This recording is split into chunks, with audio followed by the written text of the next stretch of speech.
President Faust, members of the Harvard Corporation and the Board of Overseers, members of the faculty, proud parents, and above all, graduates. The first thing I would like to say is thank you.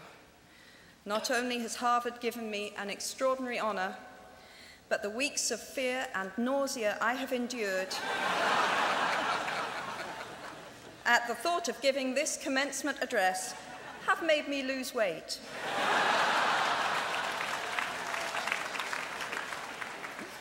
A win-win situation. Now all I have to do is take deep breaths, squint at the red banners, and convince myself that I am at the world's largest Gryffindor reunion.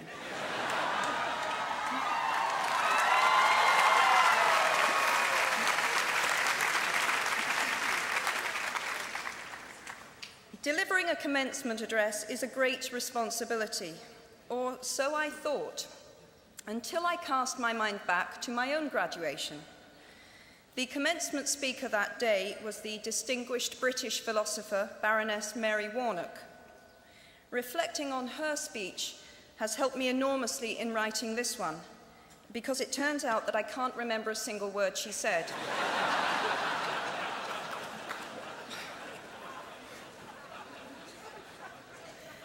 This liberating discovery enables me to proceed without any fear that I might inadvertently influence you to abandon promising careers in business, the law, or politics for the giddy delights of becoming a gay wizard.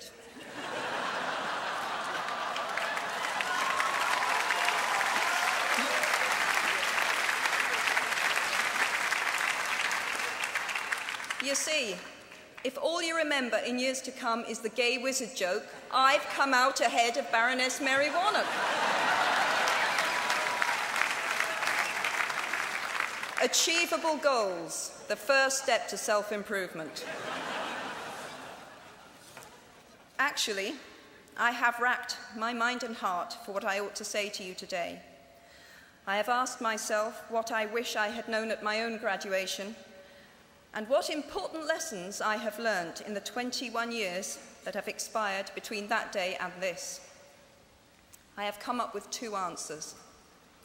On this wonderful day when we are gathered together to celebrate your academic success, I have decided to talk to you about the benefits of failure. And as you stand on the threshold of what is sometimes called real life, I want to extol the crucial importance of imagination. These may seem quixotic or paradoxical choices, but bear with me. Looking back at the 21-year-old that I was at graduation is a slightly uncomfortable experience for the 42-year-old that she has become. Half my lifetime ago, I was striking an uneasy balance between the ambition I had for myself and what those closest to me expected of me. I was convinced that the only thing I wanted to do, ever, was write novels. However, my parents, both of whom came from impoverished backgrounds and neither of whom had been to college, took the view that my overactive imagination was an amusing personal quirk that would never pay a mortgage or secure a pension. I know the irony strikes with the force of a cartoon anvil now, but... So they hoped that I would take a vocational degree. I wanted to study English literature. A compromise was reached that in retrospect satisfied nobody, and I went up to study modern languages. Hardly had my parents' car rounded the corner at the end of the road than I ditched German and scuttled off down the classics corridor. I cannot remember telling my parents that I was studying classics. They might well have found out for the first time on graduation day. Of all the subjects on this planet, I think they would have been hard put to name one less useful than Greek mythology when it came to securing the keys to an executive bathroom. Now, I would like to make it clear in parenthesis that I do not blame my parents for their point of view. There is an expiry date on blaming your parents for steering you in the wrong direction.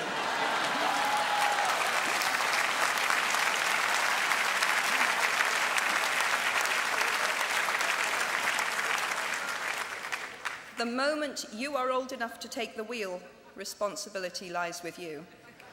What is more, I cannot criticize my parents for hoping that I would never experience poverty.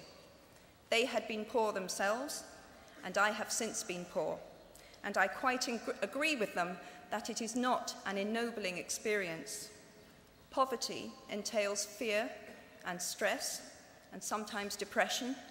It means 1,000 petty humiliations and hardships.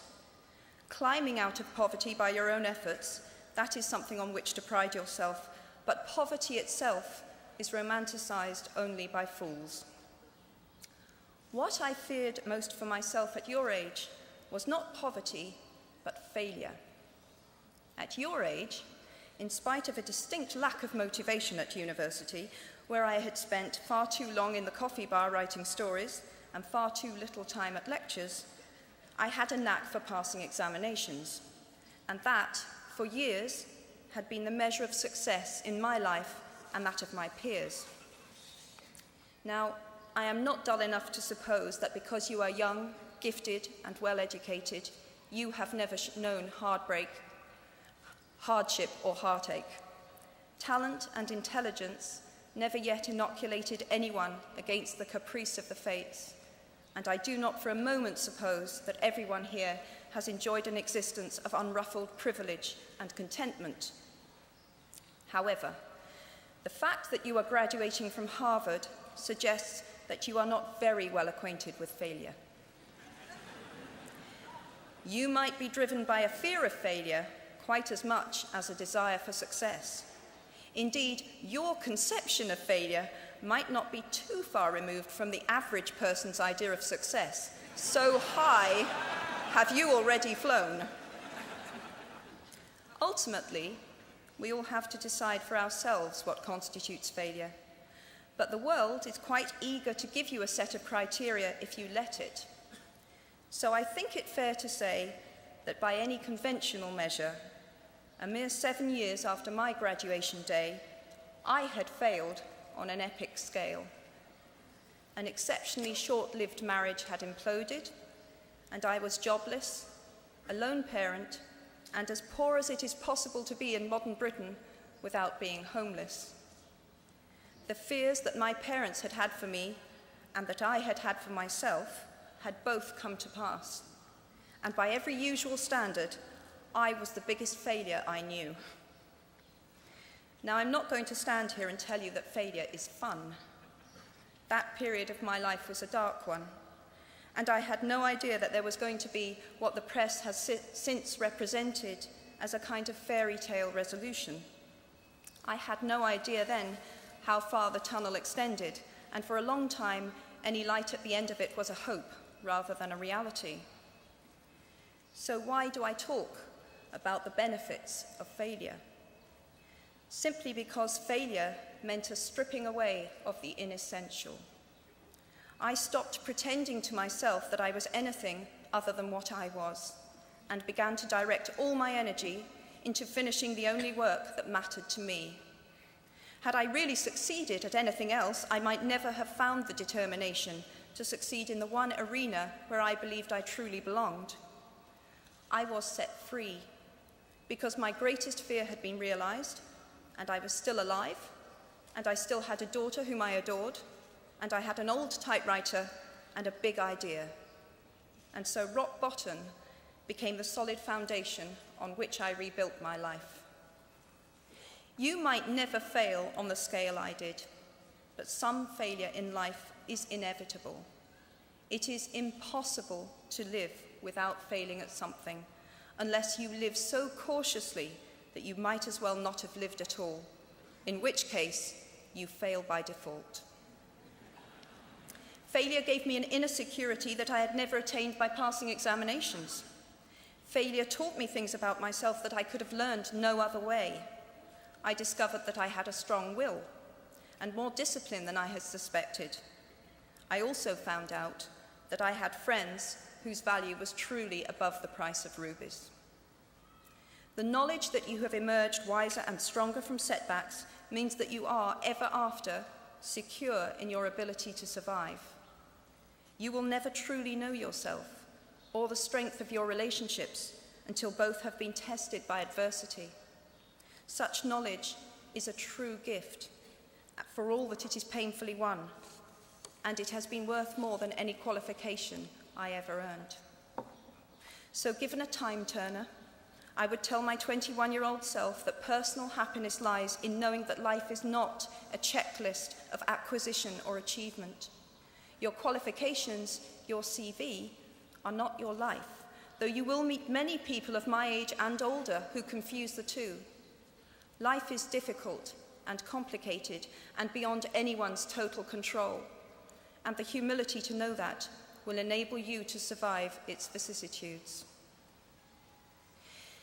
Now, you might think that I chose my second theme, the importance of imagination, because of the part it played in rebuilding my life, but that is not wholly so. Though I personally will defend the value of bedtime stories to my last gasp, I have learnt to value imagination in a much broader sense. Imagination is not only the uniquely human capacity to envision that which is not, and therefore the fount of all invention and innovation. In its arguably most transformative and revelatory capacity, it is the power that enables us to empathize with humans whose experiences we have never shared. One of the greatest formative experiences of my life preceded Harry Potter, though it informed much of what I subsequently wrote in those books. This revelation came in the form of one of my earliest day jobs. Though I was sloping off to write stories during my lunch hours, I paid the rent in my early 20s by working at the African Research Department of Amnesty International's headquarters in London. There in my little office, I read hastily scribbled letters smuggled out of totalitarian regimes by men and women who were risking imprisonment to inform the outside world of what was happening to them. I saw photographs of those who had disappeared without trace, sent to Amnesty by their desperate families and friends. I read the testimony of torture victims and saw pictures of their injuries. I opened handwritten, eyewitness accounts of summary trials and executions, of kidnappings and rapes. Many of my co-workers were ex-political prisoners, people who had been displaced from their homes or fled into exile because they had the temerity to speak against their governments. Visitors to our offices included those who had come to give information or to try and find out what had happened to those they had left behind. I shall never forget the African torture victim, a young man no older than I was at the time, who had become mentally ill after all he had endured in his homeland. He trembled uncontrollably as he spoke into a video camera about the brutality inflicted upon him. He was a foot taller than I was and seemed as fragile as a child. I was given the job of escorting him back to the underground station afterwards, and this man, whose life had been shattered by cruelty, took my hand with exquisite courtesy and wished me future happiness. And as long as I live, I shall remember walking along an empty corridor and suddenly hearing, from behind a closed door, a scream of pain and horror such as I have never heard since. The door opened, and the researcher poked out her head and told me to run and make a hot drink for the young man sitting with her. She had just had to give him the news that in retaliation for his outspokenness against his country's regime, his mother had been seized and executed. Every day of my working week in my early 20s, I was reminded how incredibly fortunate I was to live in a country with a democratically elected government, where legal representation and a public trial were the rights of everyone. Every day, I saw more evidence about the evils humankind will inflict on their fellow humans to gain or maintain power. I began to have nightmares, literal nightmares, about some of the things I saw, heard, and read. And yet, I also learned more about human goodness at Amnesty International than I had ever known before. Amnesty mobilizes thousands of people who have never been tortured or imprisoned for their beliefs to act on behalf of those who have. The power of human empathy leading to collective action saves lives and frees prisoners. Ordinary people whose personal well-being and security are assured join together in huge numbers to save people they do not know and will never meet. My small participation in that process was one of the most humbling and inspiring experiences of my life. Unlike any other creature on this planet, human beings can learn and understand without having experienced. They can think themselves into other people's places. Of course, this is a power, like my brand of fictional magic, that is morally neutral. One might use such an ability to manipulate or control just as much as to understand or sympathize. And many prefer not to exercise their imaginations at all. They choose to remain comfortably within the bounds of their own experience, never troubling to wonder how it would feel to have been born other than they are. They can refuse to hear screams or peer inside cages. They can close their minds and hearts to any suffering that does not touch them personally. They can refuse to know. I might be tempted to envy people who can live that way, except that I do not think they have any fewer nightmares than I do. Choosing to live in narrow spaces leads to a form of mental agoraphobia, and that brings its own terrors. I think the willfully unimaginative see more monsters. They are often more afraid. What is more, those who choose not to empathize enable real monsters, for without ever committing an act of outright evil ourselves, we collude with it through our own apathy. One of the many things I learned at the end of that classics corridor down which I ventured at the age of 18 in search of something I could not then define was this, written by the Greek author Plutarch: "What we achieve inwardly will change outer reality." That is an astonishing statement, and yet proven 1,000 times every day of our lives. It expresses in part our inescapable connection with the outside world, the fact that we touch other people's lives simply by existing. But how much more are you, Harvard graduates of 2008, likely to touch other people's lives? Your intelligence, your capacity for hard work, the education you have earned and received give you unique status and unique responsibilities. Even your nationality sets you apart. The great majority of you belong to the world's only remaining superpower. The way you vote, the way you live, the way you protest, the pressure you bring to bear on your government has an impact way beyond your borders. That is your privilege and your burden.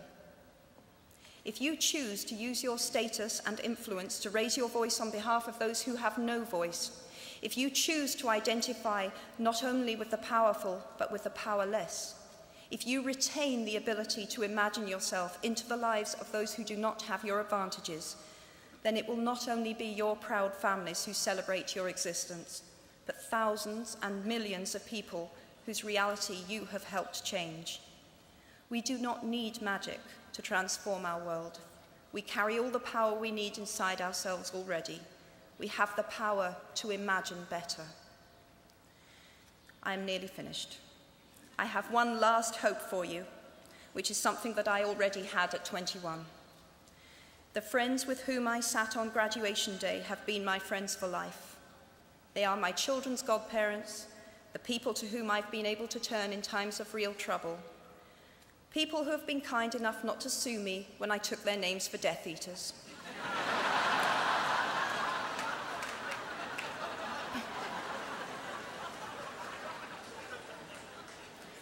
At our graduation, we were bound by enormous affection, by our shared experience of a time that could never come again, and of course, by the knowledge that we held certain photographic evidence that would be exceptionally valuable if any of us ran for Prime Minister.